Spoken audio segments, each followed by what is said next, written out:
First, here at 5:30, several states are now seeing a spike in positive COVID-19 cases as many businesses begin to open back up and certain social distancing guidelines are relaxed.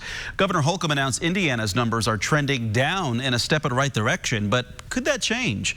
Our TV6's Megan Sanctorum spoke with researchers to find out if we could see a spike here and what that could mean for some businesses. Connecting with the community. That's what the manager here at Needhammer Coffee says this business was built on.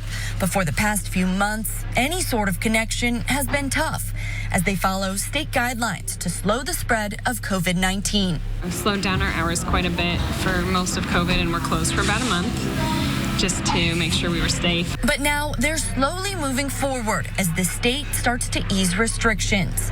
It's a positive trend for businesses in the area, but some are still keeping a close eye on what's happening around the country. More than a dozen states are reporting a spike in new COVID cases. It's going to take some more data and analysis to figure out exactly what is happening, but I would think a couple of those issues with the reopening, speed, and the mask use they're probably playing a part of this. At this point, Indiana has not experienced a spike in new cases. Some say it could be because the reopening process here has been slower than other states and more data-driven. But a spike could still be on the way, especially when we hit the final stage of reopening in July. It's just something we're going to have to keep looking at with the public health data that comes in. And hopefully, like I said, if we were to see an increase, and other measures would be taken to encourage more social distancing moving forward, because we don't want to get back to the same spot we were in back in March.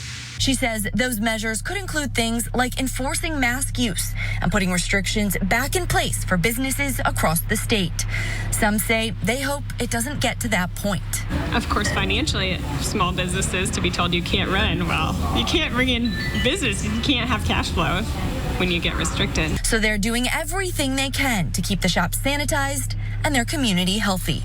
Working for you, Megan Sanctorum, RTV6. We reached out to the governor's office to see what they're doing to prepare for a potential spike in new cases and what sort of restrictions we could see if that happens. We have not yet heard back.